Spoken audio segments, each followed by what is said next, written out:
Yes, good morning dear students. Let us continue the verbal problems on quadratic equation.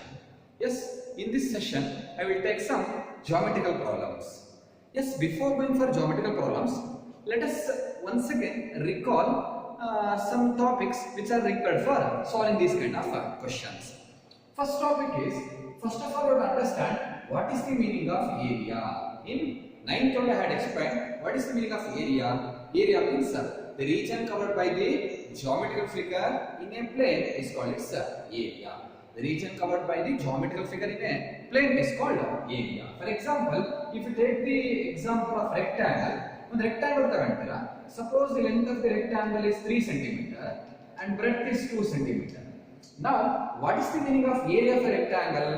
Area of the rectangle means how much region this rectangle covers in this blackboard is called its area. ಅಂದ್ರೆ ಈ rectangle ಈ plane ನಲ್ಲಿ ಎಷ್ಟು ಒಳಗಡೆ ಜಾಗ cover ಮಾಡ್ತಾ ಇದೆ ಅದು ಅದರ ಏನಾಗಿರುತ್ತೆ ಏರಿಯಾ ಆಗಿರುತ್ತೆ. ಕರೆಕ್ಟಾ? This I explained. How to find the area? ಒಳಗಡೆ ಎಷ್ಟು ಜಾಗ ಇದೆ ಅಂತ ಹೇಗೆ ಫೈಂಡ್ ಮಾಡ್ತೀರಾ? Yes, to find the area of the rectangle, the formula is L into B. Area of rectangle equals L into B is the formula. Yes, if you apply here, it is 3 into 2. What is 3 into 2? It is 6 centimeter into centimeter. It becomes square centimeter. And ಏನಂತ? The region covered by this rectangle in this plane is 6 square centimeter. ಅಂದ್ರೆ ಈ rectangle means all the angles are 90 degree ಅಂತ ಗೊತ್ತಿದೆ. Yes, ಈ rectangle ಈ plane ನಲ್ಲಿ ಒಟ್ಟು ಎಷ್ಟು ಜಾಗ ಕವರ್ ಮಾಡ್ತಾ ಇದೆ? 6 square centimeter ಜಾಗ ಕವರ್ ಮಾಡ್ತಾ ಇದೆ. Even I had explained the meaning also. ಏನು 6 ಸ್ಕ್ವೇರ್ ಸೆಂಟಿಮೀಟರ್ ಅಂದ್ರೆ, ಎಸ್ ಒಂದು ಸಣ್ಣ ಸ್ಕ್ವೇರ್ ಇದೆ, ಅದರ ಲೆಂತ್ 1 ಸೆಂಟಿಮೀಟರ್, ಬ್ರೆಡ್ 1 ಸೆಂಟಿಮೀಟರ್ ಆದ್ರೆ ಅದರ ಏರಿಯಾ 1 ಸ್ಕ್ವೇರ್ ಸೆಂಟಿಮೀಟರ್ ಆಗುತ್ತೆ. ಅಂತದ್ದು ಇದ್ರ ಒಳಗಡೆ ಅದು ಎಷ್ಟು ಕೂರತ್ತೆ ಅಂತ ಅರ್ಥ? 6 ಕೂರತ್ತೆ ಅಂತ ಅರ್ಥ. ಕರೆಕ್ಟಾ? Yes you can observe here. Yes ಇದು 1, it is 1 square centimetre, it is 1 square centimetre, it is 1, this one is 1, this one is 1, this one is 1. ಹಾಗಾದ್ರೆ ಇಂತದ್ದು ಇದ್ರ ಒಳಗಡೆ ಒಟ್ಟು ಎಷ್ಟಿದೆ? 6 ಇದೆ. ಹಾಗಾದ್ರೆ ಈ ರೆಕ್ಟಾಂಗಲ್ ಏರಿಯಾ ಎಷ್ಟು? 6 square centimeter is the area. Okay. Similarly, I had explained the meaning of area of a square also. What is the formula to find area of a square? Square means suppose all the angles are equal as well as all the sides are equal. If it is a parallelogram, then it is called as a square. Correct? The formula to find the area of a square is L into L. Idu L anta kadi L anta kandre, the formula is L square. Suppose if it is 4 centimeter, then the area of the square is 4 square. What is 4 square? 16 square centimeter. ಅಂದ್ರೆ ಇದ್ರ ಒಳಗಡೆ ಇಂತ ಒಟ್ಟು ಎಷ್ಟು ಬರುತ್ತೆ? 16 ಬರುತ್ತೆ. Is it right? Yes, these all things I had explained in 9th only. Even I had explained how to find the area of the triangle also. ಈಗ ಒಂದು ಟ್ರಯಾಂಗಲ್ ಇದೆ ಅಂದ್ರೆ ಅದು ಏರಿಯಾ ಫೈಂಡ್ ಮಾಡೋದು ಕೂಡ ಹೇಗೆ ಅಂತ ಹೇಳ್ಕೊಡ್ತೀನಿ. Suppose this one is a triangle. Now you have to find the area of the triangle. Which form we are going to use? Yes, ನಾವು ಈ ತರ 1 ಸ್ಕ್ವೇರ್ ಸೆಂಟಿಮೀಟರ್ ಇರುವಂತದ್ದು ಇದರೊಳಗೆ ಒಟ್ಟು ಎಷ್ಟು ಕೂರುತ್ತೆ ಅಂತ ಒಂದೊಂದೇ ಫಿಕ್ಸ್ ಮಾಡ್ತಾ ಬರಲಿಕ್ಕಾಗಲ್ಲ. We have got the formula. The formula is, yes, you must remember the formula to find area of rectangle is half into base into height. Yes, the formula to find area of a triangle is half into base into height. Is it right? Yes, ಈ formula ನಾನು ಹೇಳ್ಕೊಟ್ಟಿದ್ದೀನಿ already. Yes, half into base means if you take this one as base, height ಅಂದ್ರೆ ಏನು? Another name of height is altitude. ಏನು height ಅಂದ್ರೆ? Height ಅಂದ್ರೆ simple, the perpendicular drawn from a vertex to its opposite side is called height of the triangle. ಅಂದ್ರೆ height of the triangle ಅಂದ್ರೆ ಇಲ್ಲಿಂದ ಇದರ opposite side ಗೆ ಒಂದು perpendicular ಎಳೆದ್ರೆ, perpendicular means ಇದು ಎಷ್ಟು ಕ್ರಿಯೇಟ್ ಮಾಡಬೇಕು angle 90 ಡಿಗ್ರಿ ಕ್ರಿಯೇಟ್ ಮಾಡಿದ್ರೆ this AD is called height. ಆ AD ನಾವೇನು ಅಂತ ಕರೀತೀವಿ? height ಅಂತ ಕರೀತೀವಿ. ಎಸ್ ಇದು ಬೇಸ್ ಆದ್ರೆ ಇದು height ಅಂತ ಕರೀತೀವಿ. ಅದೇ ಇದ್ರ ಬೇಸ್ ಅಂತ ಅಂದ್ರೆ ಇಲ್ಲಿಂದ ಈ ಒಂದು ಪರ್ಪೆಂಡಿಕ್ಯುಲರ್ ಹೇಳಿದ್ದೀರಾ, ಈ ಪರ್ಪೆಂಡಿಕ್ಯುಲರ್ ಗೆ ಏನಂತ ಕರೀತೀವಿ? ಹೈಟ್ ಅಂತ ಕರೀತೀವಿ. ಅದೇ ಇದರ ಬೇಸ್ ಅಂತ ಅಂದ್ರೆ ಇಲ್ಲಿಂದ ಈ ಒಂದು ಪರ್ಪೆಂಡಿಕ್ಯುಲರ್ ಹೇಳಿದ್ದೀರಾ, that perpendicular is called height of the triangle. Is it right? ಹಾಗಾದ್ರೆ to find the area of this triangle, the formula is half into base into height. Yes ಇದರ ಮೆಜರ್ಮೆಂಟ್ ಎಷ್ಟೊಂದು ಗೊತ್ತಿತ್ತು, ಇದರ ಮೆಜರ್ಮೆಂಟ್ ಎಷ್ಟೊಂದು ಗೊತ್ತಿದ್ರೆ we can find its area. ಅದರ ಏರಿಯಾನ find ಮಾಡಬಹುದು. ಹೀಗೆ ಫೈಂಡ್ ಮಾಡಬೇಕು ಅಂತಿಲ್ಲ. even you have got Heron's formula also. What it says, if this measurement is A, this measurement is B, this measurement is C, means you have studied the formula to find area of a triangle is square root of S into S minus A into S minus B into S minus C, where S equals A plus B plus C whole divided by 2. ಅದನ್ನ ಮತ್ತೆ ನೋಡೋಣ. ಅದನ್ನು ಕೂಡ ನೀವು ಕಲ್ತಿದ್ದೀರಾ, ಅದಕ್ಕೋಸ್ಕರ ನಾನು ನೆನಪು ಮಾಡಿದೆ ಅಷ್ಟೇ. if it is an equilateral triangle ಆಗಿದ್ರೆ ಇನ್ನೊಂದು ಫಾರ್ಮುಲಾ ಇದೆ. ಏನಾಗಿ ಇನ್ನೊಂದು formula? the area of a triangle, equilateral triangle is given by a square root 3 divided by 4. Is it right? Yes. ಅವೆಲ್ಲ ಮತ್ತೆ ಮುಂದೆ ಟ್ರಯಾಂಗಲ್ ಹೆಸರಲ್ಲಿ ಬರುತ್ತೆ. ಆಗ ನೋಡೋಣ. Just now you have to understand what is area. What is the formula of an area of a triangle? Formula is half into base into height. Area of a rectangle is L into B. Area of a square is L square. These 3 points you must remember. And one more important point is what, first of all, you have to understand what is meant by height of a triangle. Triangle height ಅಂದ್ರೆ ಏನು ಗೊತ್ತಿರಬೇಕು. ನಾನು ಹೇಳಿದೆ ಏನು height ಅಂದ್ರೆ perpendicular drawn from the vertex to the opposite side is called as its height, or it is also called as altitude. Is it right? Yes. Now we will take one acute angle triangle. In this acute angle triangle, what is the height? ಯಾವ್ದಾಗದ height? ಇಲ್ಲಿಂದ ಇಲ್ಲಿ perpendicular ಹೇಳಿದ್ರೆ ಇದಕ್ಕೆ ನಾವು height of the triangle ಅಂತ ಕರೀತೀವಿ. ಕರೆಕ್ಟಾ? Yes. Suppose if it is an obtuse angle triangle means if one angle is more than 90 degree, that is called obtuse angle triangle. Okay, ಈ triangle ಅಲ್ಲಿ ಹೈಟ್ ಯಾವ್ದಾಗುತ್ತೆ? ಇಲ್ಲಿಂದ ನೀವು ಹೈಟ್ ಫೈಂಡ್ ಮಾಡಬೇಕು. ಹೇಗೆ height find ಮಾಡ್ತೀರಾ? ಎಸ್ ಹಿಂಗ್ ಹೇಳಿದ್ಬಿಟ್ರೆ ಇಲ್ಲಿ 90 degree create ಆಗಲ್ಲ, ಅದು ಹೈಟ್ ಅಂತ ಕರೆಯಲಿಕ್ಕೆ ಆಗಲ್ಲ. ಹಾಗಾದ್ರೆ ಈ ಸೈಡ್ ಅಲ್ಲಿ ಎಕ್ಸ್ಟೆಂಡ್ ಮಾಡ್ಕೊಬೇಕು. ಇಲ್ಲಿಂದ ಇಲ್ಲಿ ಪರ್ಪೆಂಡಿಕ್ಯುಲರ್ ಹೇಳಿದ್ರೆ this perpendicular is called height of this obtuse angle triangle. Is it right? Yes, all these things I had explained in 9th only. Even if you create a right angle triangle, ಒಂದು right angle triangle ತಗೊಳ್ತೀರಾ, the right angle triangle is ABC. You already know now AC is the hypotenuse. AC ಅನ್ನೋದು ಏನು ಗೊತ್ತು ನಿಮಗೆ? What is that AC? It is hypotenuse. In a right angle triangle, side opposite to 90 degree is called hypotenuse. ಇದಕ್ಕೆ hypotenuse ಅಂತ ಕರೀತೀವಿ. ಆ right angle triangle ಅಲ್ಲಿ height ಅಂದ್ರೆ ಯಾವುದು? height ಅಂದ್ರೆ ಏನು? perpendicular drawn from the vertex to the opposite side. ಅಂದ್ರೆ ಇಲ್ಲಿಂದ opposite side ಗೆ perpendicular ಎಳಿಬೇಕು. ಎಸ್ ಇದ್ರ ಮೇಲೆ ಬರುತ್ತೆ. ಹಾಗಾದ್ರೆ ನಾವು ಇದಕ್ಕೆ ಏನಂತ ಕರಿತೀವಿ? height ಅಂತ ಕರಿತೀವಿ. ಇದನ್ನ ಬೇಸ್ ಅಂತ ತಗೊಂಡ್ರೆ ಇದೇ height ಆಗುತ್ತೆ. ಅದು ಇದನ್ನೇನಾದ್ರೂ ಬೇಸ್ ಅಂತ ತಗೊಂಡ್ರೆ ಯಾವ್ದು height ಆಗುತ್ತೆ? ಎಸ್ ಇದು ಬೇಸ್ ಆದ್ರೆ ಇಲ್ಲಿಂದ ಇದು perpendicular ಎಳಿಬೇಕು. ಇದ್ರ ಮೇಲೆ ಬರುತ್ತೆ. ಹಾಗಾದ್ರೆ ಇದೇನಾಗುತ್ತೆ? height ಆಗುತ್ತೆ. ಕರೆಕ್ಟಾ? ಎಸ್ ಇದನ್ನೇನಾದ್ರೂ ಬೇಸ್ ಅಂತ ತಗೊಂಡ್ರೆ ಆಗ that time this becomes height. ಇದೇನಾಗುತ್ತೆ? height ಆಗುತ್ತೆ. It is very interesting as well as very important. Right angle triangle ಅಲ್ಲಿ ಹೈಟ್ ಯಾವ್ದಾಗಿರುತ್ತೆ? ಈ ಸೈಡ್ ಅನ್ನು ಹೈಟ್ ಅಂತ ಕರೀಬಹುದು. ಇದನ್ನ ಬೇಸ್ ಅಂತ ತಗೊಂಡ್ರೆ ಏನಂತ ಕರೀಬಹುದು? ಇದನ್ನ ಹೈಟ್ ಅಂತ ಕರೆಯಬಹುದು.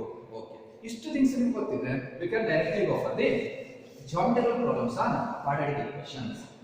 Now let us go for the first question. Very interesting, very easy also. The altitude means height of a right angle triangle is 7 cm less than its base. If the hypotenuse is 13 cm, find the other two sides. That's the question. First of all, what kind of triangle is that? There is a beautiful right angle triangle. Okay, first of all you have to draw one beautiful right angle triangle. Draw one rough figure. ಒಂದು rough figure draw ಮಾಡ್ತೀರಾ. Yes, it is a right angle triangle ಅಂತ ಹೇಳಬೇಕು ಅಂದ್ರೆ there must be one angle is 90 degree. Yes, let us take this angle as 90 degree. Now there is one right angle triangle. It is given that the altitude of a right angle triangle is 7 cm less than its base. ನಾನು ಇದನ್ನ base ಅಂತ ತಗೊಂಡಿದ್ದೀನಿ. I will take this one as base. ಆಗ ಇದೇನಾಗುತ್ತೆ? It becomes height. Correct? altitude ಆಗುತ್ತೆ. ಏನು altitude ಅಂದ್ರೆ height. height ಅಂದ್ರೆ ಏನು? perpendicular drawn from the vertex to the opposite side. ಅಂದ್ರೆ ಇಲ್ಲಿಂದ ಈ opposite side ಗೆ perpendicular ಹೇಳಿದ್ರೆ height ಆಗುತ್ತೆ. ಹೀಗೆ ಹೇಳಿದ್ರೆ perpendicular ಆಗಲ್ಲ, ಹೀಗೆ ಎಳಿಬೇಕು. ಹಾಗಾದ್ರೆ ಇದೇನಾಗುತ್ತೆ? ಆಕ್ಚುಲಿ height ಆಗುತ್ತೆ. ಅಥವಾ ರೈಟ್ ಆಂಗಲ್ ಟ್ರಯಾಂಗಲ್ ಅಲ್ಲಿ ಅಲ್ಲೇ height ಇರುತ್ತೆ. ಎಸ್, ಹಾಗಾದ್ರೆ ಇದು height ಆಯಿತು. ಏನ್ ಕೊಟ್ಟಿದ್ದಾನೆ? ಇನ್ನೇ the altitude, that means height of the right angle triangle is 7 cm less than its base. ಅಂದ್ರೆ ಈ height ಅನ್ನೋದು ಬೇಸ್ ಗಿಂತ ಎಷ್ಟು ಕಮ್ಮಿ ಇದೆಯಂತೆ? 7 ಕಮ್ಮಿ ಇದೆಯಂತೆ. ಅಂದ್ರೆ ಇದು 10 ಆದ್ರೆ ಇದು 3 cm, ಇದು 20 ಆದ್ರೆ ಇದು 13 cm. ಕರೆಕ್ಟಾ? ಇದು 10 ಆದ್ರೆ it is 10 minus 3, ಇದು 20 ಆದ್ರೆ it is 20 minus 3. ಕರೆಕ್ಟಾ? ಸರಿ, ಇದು 10 ಆದ್ರೆ it is 10 minus 7, ಇದು 20 ಆದ್ರೆ it is 20 minus 7. ಒಟ್ಟಿನಲ್ಲಿ ಹೈಟ್ ಬೇಕು ಅಂದ್ರೆ ಇದು ಗೊತ್ತಿರಬೇಕು. ಯಾಕೆ? ಇದು 10 ಆದ್ರೆ ಇದು 3 ಅಂತ ಹೇಳ್ತಿದ್ದೀರಾ. ಹೇಗೆ ಹೇಳ್ತಿದ್ದೀರಾ? ಆ 10 ಅಲ್ಲಿ 3 ಕಳೆದ್ರೆ ಇದು ಸಿಗುತ್ತೆ. ಅಲ್ಲೇ ಗೊತ್ತಿರೋ ನೋಡಿ, ಈ ಹೈಟ್ ಇದಕ್ಕಿಂತ 7 ಕಮ್ಮಿ. ಹಾಗಾದ್ರೆ ಇದು ಬೇಕು ಅಂತಾದ್ರೆ ಇದನ್ನ ನೀವು ಏನಂತ ಬರ್ಕೊಬೇಕು? x ಅಂತ ಬರ್ಕೊಂತೀರಾ. ಆಗ ಏನಾಗುತ್ತೆ? x minus 7 ಅಂತ ಆಗುತ್ತೆ. ಎಸ್, ಏನ್ ಕೊಟ್ಟಿದ್ದಾರೆ? height of the triangle is 7 cm less than its base ಅಂತ. ಹಾಗಾದ್ರೆ ಬೇಸ್ ಅನ್ನ x ಅಂತ ತಗೊಳ್ಳೋಣ. ಆಗ ಏನಾಗುತ್ತೆ? x minus 7 ಆಯ್ತು. Is it right? Yes. ಹಾಗೆ ತಗೊಳ್ಬೇಕು ಅಂತಿಲ್ಲ. ಎಸ್, ಹೀಗೆ ಥಿಂಕ್ ಮಾಡಬಹುದು ನೀವು. ಇದು ಇದಕ್ಕಿಂತ 7 ಜಾಸ್ತಿ ಅಂದ್ರೆ S, height is 7 less than base ಅಂದ್ರೆ ಹಾಗಾದ್ರೆ ಇದು ಇದಕ್ಕಿಂತ 7 ಯಾವುದು? ಇದು ಇದಕ್ಕಿಂತ 7 ಕಮ್ಮಿ ಅಂದ್ರೆ ಉಲ್ಟಾ ಯೋಚನೆ ಮಾಡಿದ್ರೆ ಇದು ಇದಕ್ಕಿಂತ 7 ಜಾಸ್ತಿ. ಹಾಕ್ಬೇಕಾದ್ರೂ ತಗೊಳ್ಬಹುದು. ಇದನ್ನ x ಅಂತ ತಗೊಂಡು ಇದನ್ನ x plus 7 ಅಂತ ಬೇಕಾದ್ರೂ ತಗೊಳ್ಬಹುದು. ಅಂದ್ರೆ ಇದು 10 ಆದ್ರೆ ಇದು 17 ಆಗಿರುತ್ತೆ, ಇದು 20 ಆದ್ರೆ ಇದು 27 ಆಗಿರುತ್ತೆ. Like that also you can take your choice. ಇದನ್ನ x ಅಂತ ತಗೊಂಡು ಇದನ್ನ x plus 7 ಅಂತ ತಗೊಂಡು ಒಟ್ಟಿನಲ್ಲಿ ಇವುಗಳ ಡಿಫರೆನ್ಸ್ ಎಷ್ಟಿರಬೇಕು 7 ಇರಬೇಕು. ಹಾಗೆ ಹೈಟ್ ಏನಾಗಿರಬೇಕು ಕಮ್ಮಿ ಆಗಿರಬೇಕು. ಬೆಟರ್ ನೋಡಿ ಈ ಡೈರೆಕ್ಟ್ ಆಗಿ ತಗೊಂಡ್ರೆ altitude is 7 centimetre less than it's base. ಹಾಗಾದ್ರೆ ಆಲ್ಟಿಟ್ಯೂಡ್ ಬೇಕು ಅಂದ್ರೆ ಬೇಸ್ ಗೊತ್ತಿರಬೇಕು. ಬೇಸ್ x ಆದ್ರೆ ಇದೇನಾಗುತ್ತೆ x minus 7 ಆಗುತ್ತೆ. Yes, if the height is 13 centimeter, ಹಾಗಾದ್ರೆ ಇದನ್ನ ತಗೊಳ್ಬೇಕು ಎಷ್ಟದು 13 centimeter. Yes, ಇದು ಸೆಂಟಿಮೀಟರ್ ಇದೆ ಅಂದ್ರೆ ಇವೆರಡು ಕೂಡ ಸೆಂಟಿಮೀಟರ್ ಇರುತ್ತೆ. That's why it is 6 centimeter. It is x minus 7 centimeter. What is the question here? You have to find the other two sides. Yes, this side is known factor. ಇದು ಗೊತ್ತಿದೆ. ಇವಾಗ ಎಷ್ಟು ಅಂತ ಫೈಂಡ್ ಮಾಡಬೇಕು. How to find? First of all, ಏನೇನು ಮಾಡಿದೀವಿ ಏನೇನು ತಗೊಂಡಿರೋದು ಬರೆಯೋಣ. Let BC is equal to x centimeter, which implies AB equals x minus 7 centimeter. And AC is given. How much is AC? 13 centimeter. Yes, ಇದು ಗೊತ್ತಿದೆ. As well as it is a right angle triangle. Yes, ನಾನು 9th ಅಲ್ಲೇ ಹೇಳಿದ್ದೆ. If it is a right angle triangle, yes, to find the sides, which theorem you are using? You have to use Pythagoras theorem. Here also you can apply Pythagoras theorem. Yes, you are right. According to Pythagoras theorem, in right angle triangle ABC, according to Pythagoras theorem, what it says, in a right angle triangle, square of the hypotenuse is equal to sum of the squares of the other two sides. Correct? Yes, Pythagoras theorem ನೆನಪಿರಬೇಕು. Actually ಇದು triangle lesson ಅಲ್ಲಿ ಬಂದಿರುತ್ತೆ. ನಾನು ಆ lesson ಮಾಡಿದ್ರೆ ಮುಂದೆ ಮಾಡ್ತೀನಿ. No need to worry. ಇದು 9th ಅಲ್ಲಿ ಆಗಿರೋದ್ರಿಂದ we can solve. ಏನಿರುತ್ತೆ Pythagoras theorem? In a right angle triangle, square on the hypotenuse means AC square is equal to sum means add ಮಾಡಬೇಕು. Sum of the squares of the other two sides ಅಂದ್ರೆ BC square plus ಏನು ಬರೀಬೇಕು AB square. Yes, in 9th only in representing irrational numbers this theorem we have studied. ಹಾಗೆ ಕಷ್ಟ ಆಗಲ್ಲ ಅನ್ಸುತ್ತೆ. theorem ಏನಿರುತ್ತೆ, the right angle triangle square on the hypotenuse means AC square equals sum of the means plus ಮಾಡಬೇಕು squares of the other two sides. That means AB square plus BC square. Okay, AC square means you can write 13 square equals AB square. AB square means BC square ಬರೆದಿದ್ದೀನಿ. BC square means you have to write x square plus AB square means you have to write x minus 7 whole square. Now simplify further. 13 square means it is 13 into 13. What is 13 into 13? It is 169. X square is x square only. Now here you have to use the identity a minus b whole square. What it says a minus b whole square ಅಂದ್ರೆ a square more than one term ಬರುತ್ತೆ. better put bracket a square plus b square minus 2 into a means x into b means 7. Simplify further. 169 is equal to x square plus 7 square means 7 7 are 49 minus into plus into plus is minus 2 7s are 14x. Now simplify. That is 169 is equal to x square plus into plus x square plus 49 minus 14x. Now 169 is equal to x square plus x square. You can write 2x square plus 49 minus 14x. Better transfer this to that side. You ಒಂದೇ ಇರೋದ್ರಿಂದ ಇದನ್ನೇ ಆ ಕಡೆ ಕಳಿಸ್ಬಿಡೋಣ. ಆಗ 0 is equal to 2x square plus 49 minus 14x minus 169. Plus 169 if it move to right side means it becomes minus 169. Simplify. 0 is equal to 2x square minus 14x first I will write. Yes, plus 49 minus 169 we can subtract because unlike signs if you subtract you will get 120. Bigger number is 169, its sign is minus. A equals b ಅಂದ್ರೂ ಒಂದೇ, b equals a ಅಂದ್ರೂ ಒಂದೇ. ಇದನ್ನ ಈ ಕಡೆ ಬರೆಯೋಣ. 2x square minus 14x minus 120 equals 0. Now you can see directly you can go for factorization because it is a quadratic equation. Either you can go for factorization or you can use a formula method. But easy is here you can take 2 common. See, 3 2 ಇದೆ, 2 ನ common ತೆಗೆದ್ರೆ ಈಸಿಯಾಗಿ solve ಆಗುತ್ತೆ. I will take 2 common. That time x square minus 7x minus 60 equals 0. Correct? ಯಾಕೆ 2 common ತೆಗೆದೆ? Now transfer 2 to right side. It becomes x square minus 7x minus 60 equals 0 by 2. That is x square minus 7x minus 60 equals 0 by anything is 0.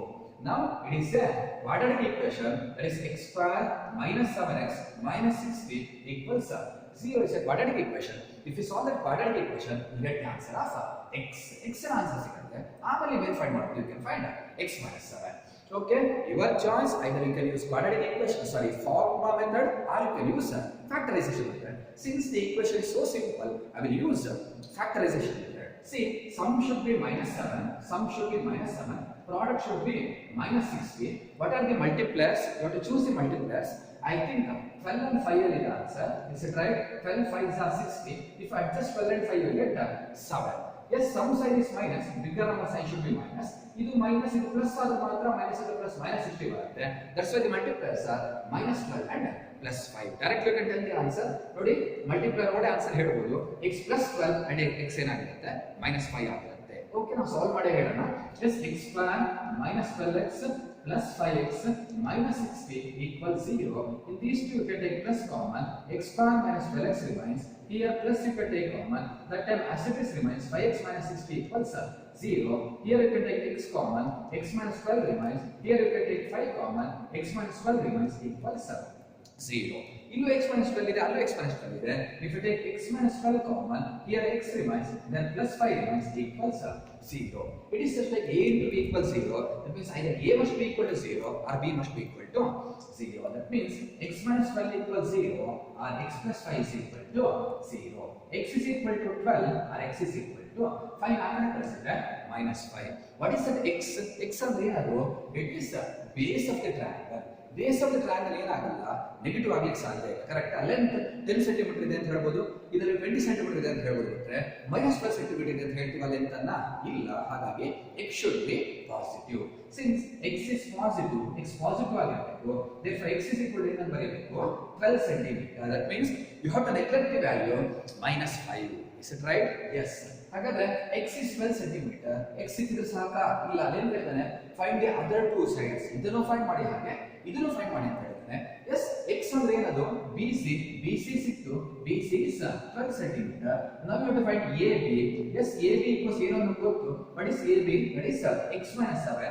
AB is x minus 7. That is 12 minus 7. x ಅಂದ್ರೆ 12 ಅಂತ ಬಂದಿದೆ. Yes, 12 minus 7 is 5 centimeter. Therefore AB equals, right, is 5 centimeter. Yes, now we can verify. Yes, this one to it is 12 centimeter. This one is 5 centimeter. Now how to verify? See, it is given the altitude of a right angle triangle is 7 centimeter less than its base. ಇದು ಇದಕ್ಕಿಂತ 5 ಕಮ್ಮಿ ಇರಬೇಕು. S, ಇದು 12, ಇದೆಷ್ಟಾಗಿದೆ? ಇದು ಸಾರಿ 7 ಕಮ್ಮಿ ಇರಬೇಕು. ಇದು 12 ಅಲ್ಲಿ 7 ಕಳೆದ್ರೆ 5 ಆಗುತ್ತೆ. ಕರೆಕ್ಟ್ ಇದೆ. And one more thing is, we can verify it is a right angle triangle. We can verify by applying Pythagoras theorem also. What the Pythagoras theorem says? In a right angle triangle, square on the hypotenuse. What is the square of the hypotenuse? 169. 13 square plus 169 is equal to sum of the squares of the other two sides. ಇದರ square ಬೇಕು ಅಂದ್ರೆ ಇವೆರಡು square ಗಳನ್ನು add ಮಾಡಬೇಕು. Add ಮಾಡಿ ನೋಡೋಣ. 5 square is 25, 12 square is 144, 144 plus 25 ಅಂದ್ರೆ 169. Correct ಇದೆ. ಹಾಗಾದ್ರೆ ನಮ್ಮ ರೈಟ್ ಆಂಗಲ್ ಟ್ರಯಾಂಗಲ್ ಸೈಡ್ಸ್ ಅಂದ್ರೆ 5, 12 ಅನ್ನೋದು 13 ಇತ್ತು. It is correct only. Hope there is no doubt.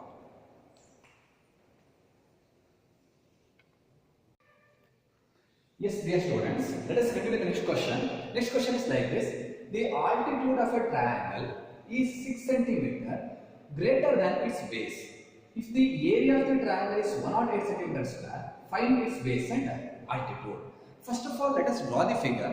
It is not mentioned it is a right angle triangle. Therefore, you can draw any type of triangle. That is left to you. ಯಾವ triangle ಬೇಕಾದರೂ draw ಮಾಡಬಹುದು.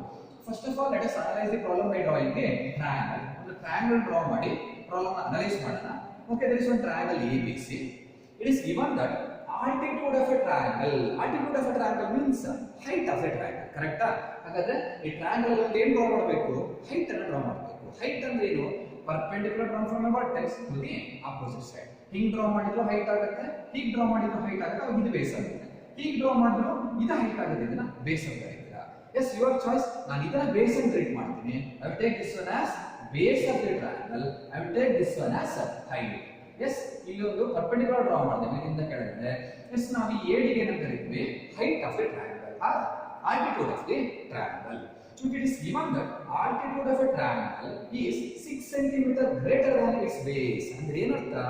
ಇದು ಈ base ಗಿಂತ 6 centimetre ಜಾಸ್ತಿ ಇದೆ. Figure ನೋಡುವಾಗ ಅನಿಸ್ತಾ ಇರಬಹುದು, but it is a rough figure. But ನಾನು ಇದು ಇದಕ್ಕಿಂತ 6 ಸೆಂಟಿಮೀಟರ್ ಜಾಸ್ತಿ ಇದೆ. ಅಂದ್ರೆ ಏನರ್ಥ?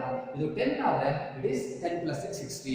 ಇದು 20 ಆದ್ರೆ ಇಟ್ ಇಸ್ 26. ಇದು 30 ಆದ್ರೆ ಇದು 36. ಹಾಗಾದ್ರೆ ಇದು ಬೇಕು ಅಂದ್ರೆ ಇದು ಗೊತ್ತಿರಬೇಕು. ಕರೆಕ್ಟಾ? ಎಸ್. ಹಾಗಾದ್ರೆ ಏನಂತ ಹೇಳ್ತೀರಾ? Let us take this one as x ಆಗಿದೇನಾಗುತ್ತೆ ನಾನು ಹೇಳಿದೆ ನೋಡಿ, ಇದು 10 ಆದ್ರೆ ಇದು 16, ನಿಮ್ಗೆ ಗೊತ್ತಾ 16, ಇದಕ್ಕೆ 6 ಅನ್ನು ಆಡ್ ಮಾಡಬೇಕು. ಹಾಗಾದ್ರೆ ಇದು x ಆದ್ರೆ ಇದೆಷ್ಟಾಗುತ್ತೆ ಅವಾಗ x plus 6 ಆಯ್ತು. ಕರೆಕ್ಟಾ? ಎಸ್. ಹಾಗಾದ್ರೆ ಹೊರಟೆ let base as let BC is equal to x centimetre. Centimetre ಹೇಗೆ ತಗೊಳ್ಬೇಕು ನೆಕ್ಸ್ಟ್ ಹೇಳ್ತೀನಿ, ಯಾಕೆ ಸೆಂಟಿಮೀಟರ್ ತಗೊಂಡೆ ಅಂತ. then which implies AD is equal to ಏನಂತ ಬರೆಯಬೇಕು x plus 6 centimeter. Note the statements that let the base of the triangle be x and its altitude becomes x plus 6. ಹಾಗೆ ತಗೊಳ್ಬೇಕು ಅಂತ ಏನಿಲ್ಲ, your well and wish. But ನಮ್ಗೆ ಏನ್ ಗೊತ್ತಿದೆ, ಇದು ಇದಕ್ಕಿಂತ 6 ಜಾಸ್ತಿ. ಕರೆಕ್ಟಾ? ಉಲ್ಟಾ ಯೋಚನೆ ಮಾಡಿದ್ರೆ ಇದು ಇದಕ್ಕಿಂತ 6 ಕಮ್ಮಿ. Is it right? ಹಾಗಾದ್ರೆ ಇದು 20 ಆದ್ರೆ ಇದು 40, ಇದು 30 ಆದ್ರೆ ಇದು 24. ಹಾಗಾದ್ರೆ ಇದು x ಆದ್ರೆ ಇದೇನಂತ ತಗೊಳ್ಬೇಕು x minus 6 ಅಂತ ತಗೊಳ್ಬೇಕು. That is also possible. ಹೀಗೆ ತಗೊಂಡು ಸಾಲ್ವ್ ಮಾಡಬೇಕು ಅಂತಿಲ್ಲ, ಅದು ಉಲ್ಟಾ ಸ್ಟೇಟ್ಮೆಂಟ್ ಅಂತ ತಗೊಂಡು you can form the equation. ಉಲ್ಟಾ ಸ್ಟೇಟ್ಮೆಂಟ್ ಎಲ್ಲ ತಗೊಂಡು ಬೇಡ, ನೇರ ಸ್ಟೇಟ್ಮೆಂಟ್ ತಗೊಂಡೆ ನಾನು ಈಕ್ವೇಷನ್ ಅನ್ನು ಫ್ರೇಮ್ ಮಾಡ್ತೀನಿ. Yes, it is given altitude is 6 cm greater than its base. ಹಾಗಾಗಿ ಬೇಸ್ x ತಗೊಂಡ್ರೆ ಇದು 6 ಜಾಸ್ತಿ ಇರಬೇಕು ಅಂದ್ರೆ x plus 6 ಆಯ್ತು. And it is given if the area of the triangle, what is given here, area of the triangle is 108 centimeter square. ಇದಿಷ್ಟು area ಎಷ್ಟು ಅಂತ ಕೊಟ್ಟಿದ್ದಾನೆ, ಇದಿಷ್ಟು ಏರಿಯಾ ಎಷ್ಟು 108 centimeter square. ಅಂದ್ರೆ ಈ ಟ್ರಯಾಂಗಲ್ ಪ್ಲೇನ್ ಅಲ್ಲಿ 108 centimeter square ಜಾಗನ ಕವರ್ ಮಾಡ್ತಾ ಇದೆ. ಹಾಗಾದ್ರೆ ಏರಿಯಾ ಅಂತ ಕೊಟ್ಟಿದ್ದಾನೆ. What is the question? Find it's base and altitude. ಈ ಬೇಸ್ ಎಷ್ಟು ಹಾಗೆ ಹೈಟ್ ಎಷ್ಟು ಅಂತ ಫೈಂಡ್ ಮಾಡಬೇಕು. ನಾನು ಯಾಕೆ ಸೆಂಟಿಮೀಟರ್ ತಗೊಂಡಿದ್ರೆ ಏರಿಯಾ ಯಾವುದು ಕೊಟ್ಟಿದ್ದಾರೆ, ಸೆಂಟಿಮೀಟರ್ ಸ್ಕ್ವೇರ್ ಕೊಟ್ಟಿದ್ದಾರೆ. ಹಾಗಾದ್ರೆ ಸೆಂಟಿಮೀಟರ್ ಸ್ಕ್ವೇರ್ ಬರಬೇಕು, centimetre two centimetre, that's it's measurement is centimetre ಆಗಿರಬೇಕು. ಇದು ಮೆಜರ್ಮೆಂಟ್ ಸೆಂಟಿಮೀಟರ್ ಆಗಿರಬೇಕು. ಅದೇ ನಾನು ಮೀಟರ್ ಸ್ಕ್ವೇರ್ ಕೊಟ್ಟಿದ್ದೆ, ನೀವು x ಮೀಟರ್ ಇದನ್ನ x plus 6 ಮೀಟರ್ ಅಂತ ತಗೊಳ್ಬೇಕು. Okay, let it be. ಹಾಗಾದ್ರೆ ಈ ಒಂದು ಟ್ರಯಾಂಗಲ್ ಇದೆ, ಅದರ ಬೇಸ್ ಗೊತ್ತು, ಅದರ ಹೈಟ್ ಗೊತ್ತು, ಹಾಗೆ ಅದರ ಏರಿಯಾ ಗೊತ್ತು. ನಾವೇನ್ ಫೈಂಡ್ ಮಾಡಬೇಕು, ಬೇಸ್ ಎಷ್ಟು ಅಂತ ಫೈಂಡ್ ಮಾಡಬೇಕು, ಹಾಗೆ ಹೈಟ್ ಎಷ್ಟು ಅಂತ ಫೈಂಡ್ ಮಾಡಬೇಕು. ಹೌ ಟು ಫೈಂಡ್, ಹೇಗೆ ಸಾಲ್ವ್ ಮಾಡ್ತೀರಾ, how to form the equation, ಇಲ್ಲಿ ಹೇಗೆ ಈಕ್ವೇಷನ್ ಫ್ರೇಮ್ ಮಾಡ್ತೀರಾ. ನಮಗೆ ನೋಡಿ ಬೇಸ್ ಗೊತ್ತಿದೆ, ಹೈಟ್ ಗೊತ್ತಿದೆ, ಹಾಗೆ ಏರಿಯಾ ಗೊತ್ತಿದೆ. Base x, height x plus 6, area is 108 centimeter square. By using this, you have to form an equation. ಹೇಗೆ ಫಾರ್ಮ್ ಮಾಡ್ತೀರಾ, ಆ ಮೂರಕ್ಕೆ ಒಂದು ರಿಲೇಷನ್ ಗೊತ್ತಿದೆ. Area of a triangle equals half into base into height. ಕರೆಕ್ಟಾ? Area of a triangle equals, ಅಲ್ಲಿ equal ಬರುತ್ತೆ. ಹಾಗಾದ್ರೆ ಈಕ್ವಲ್ ಬಂದಿದೆ ಅಂದ್ರೆ we can form the equation. Yes, correct. ನಮಗೆ ಬೇಸ್ ಗೊತ್ತಿದೆ, ಹೈಟ್ ಗೊತ್ತಿದೆ, ಏರಿಯಾ ಗೊತ್ತಿದೆ. ಹಾಗಾಗಿ you can use or we know that area of a triangle equals half into base into height. Area of a triangle is given, it is 108 centimeter square. That's why I write it as 108 equals half into base ಗೊತ್ತಿದೆ, ಎಷ್ಟು ತಗೊಂಡಿದ್ದೀವಿ x into height ಎಷ್ಟದು x plus 6 since it's a binomial. Instead of putting this into, you can put a bracket. ಕರೆಕ್ಟಾ? S. ಹೇಗೆ ಈ table equation form ಮಾಡೋದು ನಿಮ್ಗೆ ಗೊತ್ತಿರಬೇಕು. ಅಲ್ಲಿ ಏನು ಸ್ಟೇಟ್ಮೆಂಟ್ ಕಾಣ್ತಾ ಇಲ್ಲ ಅಂದ್ರೆ ಇದು ನೋಡಿ, ಬೇಸು ಗೊತ್ತಿದೆ, ಹೈಟ್ ಗೊತ್ತಿದೆ, ಏರಿಯಾ ಗೊತ್ತಿದೆ ಅಂದ್ರೆ ಆ ಮೂರಕ್ಕೆ ಏನಿದೆ ರಿಲೇಷನ್ ನೋಡ್ಬಿಡಿ. Relation is area equals half into base into height. Area ಕೊಟ್ಟಿದ್ದಾನೆ, ಹಾಫ್ ಇದೆ ಗೊತ್ತು, ಬೇಸ್ is 6 ಅಂತ ಗೊತ್ತಿದೆ, ಹೈಟ್ is 6 plus 6 ಅಂತ ಗೊತ್ತಿದೆ. Now let us solve that equation. You get the answer. Better see here, 108 is equal to 1 into x means x, x into x plus 6. Now 2 into nothing is 1, nothing is 1. ಕೆಳಗಡೆ ಏನು ಬರುತ್ತೆ, 2 ಬರುತ್ತೆ. ಕರೆಕ್ಟಾ? Better you can transfer is 2 to this side. ಅದೇ easy ಆಗುತ್ತೆ. 2 ಈ ಕಡೆ ಬನ್ನಿ, ಆಗ 108 into 2 equals x into ಏನಾಯಿತು, x plus 6 ಆಯಿತು. Simplify, 108 into 2 means it is 216 equals monomial binomial. X into x is x square, plus into plus is plus, 6 into x is 6x. Correcta? Yes. Now you can transfer this 216 to that side. ಅಥವಾ ಇದನ್ನ ಬೇಕಾದ್ರೆ ಈ ಕಡೆ ತಂದ್ರು ಆಗುತ್ತೆ. Which is better? ಯಾವ್ದು better ಅಂದ್ರೆ ಇದನ್ನ ಆ ಕಡೆ ತಗೊಂಡು ಹೋಗುತ್ತೆ ಬೆಟರ್. ಬಿಕಾಸ್ ಇದು ಒಂದನೇ ತಗೊಂಡು ಹೋಗ್ಬೋದು. ಇವು ಇದಾದ್ರೆ ಎರಡನೇ ಕಡೆ ತರಬೇಕಾಗುತ್ತೆ. ಹಾಗಾದ್ರೆ 0 is equal to x square plus 6x minus 260. A equals B and ಬರೆದ್ರು ಒಂದೇ, B equals A and ಬರೆದ್ರು ಒಂದೇ. Yes, you can observe here, it is a quadratic equation. If you solve this quadratic equation, you will get the answer of x. ಈ quadratic equation solve ಮಾಡಿದ್ರೆ ನೀವೇನು ಸಿಗುತ್ತೆ, you will get the answer of x. x ನ answer ಸಿಗುತ್ತೆ. Your well and wish, you can go for factorization method or you can use the formula also. Better number ದೊಡ್ಡದಾಗ್ತಾ ಇದೆ, I will use formula use ಮಾಡ್ತೀನಿ. Yes, A is equal to 1, B is equal to 6, C is equal to minus 216. What this Vidalacharya formula says, x is equal to minus b plus or minus square root of b square minus 4ac whole divided by 2a. That is, x is equal to minus 6 plus or minus square root of b square means 6 square minus 4 into a means 1 into c means 200 minus 216 whole divided by 2 into a means, right, 1. that is x is equal to minus 6 plus or minus square root of 6 square means what is 6 square root, right? 36. ಎಷ್ಟು ಬರೀತೀರಾ ಅದನ್ನ 36 minus into minus ಏನಾಯಿತು plus ಆಯಿತು 2 6 4 into 1 ಅಂದ್ರೆ 4 into 216 you have to find 4 ಅನ್ನ 216 ಗೆ ಮಾಡಬೇಕು ಗುಣಿಸಬೇಕು. ಹೇಗೆ ಗುಣಿಸ್ತೀರಾ 200 4s are 800 16 4s are 64 ಹಾಗಾದ್ರೆ ಇದು ಎಷ್ಟಾಗುತ್ತೆ 864 ಆಗುತ್ತೆ. ಈಸಿ ಗೆ ಗುಣಿಸ್ಲಿಕ್ಕೆ ನೋಡಿ. Otherwise you can go for your traditional method of multiplication like this you find the product 216 into 4 ಅಂದ್ರೆ 200 ನ 4 ಗೆ ಗುಣಿಸಿ 800 ಬರುತ್ತೆ 16 ನ 4 ಗೆ ಗುಣಿಸಿ 64 is 64 800 plus 64 ಅಂದ್ರೆ it is 864 whole divided by 2 ones ಏನಾಯಿತು 2 ಆಯಿತು. Further you simplify x is equal to minus 6 plus or minus square root of 36 plus 864 ಅಂದ್ರೆ it is 900 whole divided by 2. That is x is equal to minus 6 plus or minus in division method you can find the square root. ನಿಮಗೆ direct ಆಗಿ ಗೊತ್ತಿದೆ ಹಾಗೆ ಬರೀತೀನಿ. what is square root of 900 30 because square root of 9 ಅಂದ್ರೆ 3 ಬರುತ್ತೆ. 2 ಸೊನ್ನೆ ಇದ್ದರೆ square root ಅಲ್ಲಿ 1 ಸೊನ್ನೆ ಇರುತ್ತೆ. ಹಾಗಾಗಿ it is 30. ನಿಮಗೆ ಗೊತ್ತಿಲ್ಲ ಹಾಗೆಲ್ಲ ಮಾಡ್ಲಿಕ್ಕೆ ಹೋಗಬೇಡಿ. Better go for the division method. Division method ಅಂದ್ರೆ ಸ್ಕ್ವೇರ್ ರೂಟ್ ಅನ್ನ ಫೈಂಡ್ ಮಾಡಿ whole divided by 2. ಹಾಗಾದ್ರೆ ಎರಡು ಆನ್ಸರ್ ಯಾವುದು x is equal to minus 6 plus 30 divided by 2 or x is equal to minus 60 minus 30 whole divided by 2. That is x is equal to 24 divided by 2 or x is equal to minus 36 divided by 2. That is x is equal to 12 or x is equal to 2 1s are 2 18s are that is minus 80. Which answer you have to take? That is very important. X is 1 is 12, another one is minus 18. What is that x? X means base of the triangle. Correct? Base ಅದು minus 18 cm ಇದೆ ಅಂತ ಹೇಳಲಿಕ್ಕೆ ಆಗುತ್ತಾ? Base does not become negative. Length ಅದು length ಯಾವತ್ತೂ ಏನಾಗಲ್ಲ negative ಆಗಲಿಕ್ಕೆ ಸಾಧ್ಯ ಇಲ್ಲ.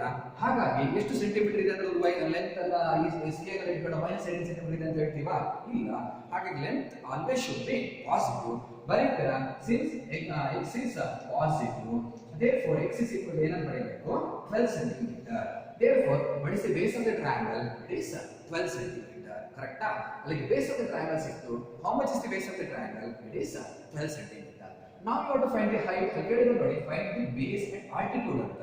how to find the altitude? It is x plus 6. ಹಾಗಾದ್ರೆ altitude AD is equal to x plus 6. what is 6 plus 6? that is 12 plus 6. what is 12 plus 6? It is 18 centimeter. Yes, ಬರೀತೀರಾ ಇದು 12 centimeter. it is 18 centimeter. Yes, how to verify? ಹೇಗೆ verify ಮಾಡ್ತೀರಾ ಇದನ್ನ? it is given altitude of a triangle is 6 centimeter greater than its base. Yes, ಇದು 18 ಇದು 12 ಅಂದ್ರೆ ಇದು ಇದಕ್ಕಿಂತ 6 ಜಾಸ್ತಿ ಇದೆ. okay, then second thing is area of the triangle is 108. what is the formula to find area of a triangle? half into base into height. correct? that is half into base ಸಿಕ್ಕಿದೆ ಎಷ್ಟು base? it is 12 into height ಸಿಕ್ಕಿದೆ. how much is height? it is 18. now 2 ones are 2 6 18 6 how much you get? 108 centimeter square. Correct ಇದೆ. ಇದು 12 ಇದು 18 ಅಂದ್ರೆ ಇದು area ಎಷ್ಟು ಬರಬೇಕು ಅಂತ ಕೊಟ್ಟಿದ್ದ 108 ಬರಬೇಕು ಅಂತ ಕೊಟ್ಟಿದ್ದಾರೆ. that means we are getting same answer.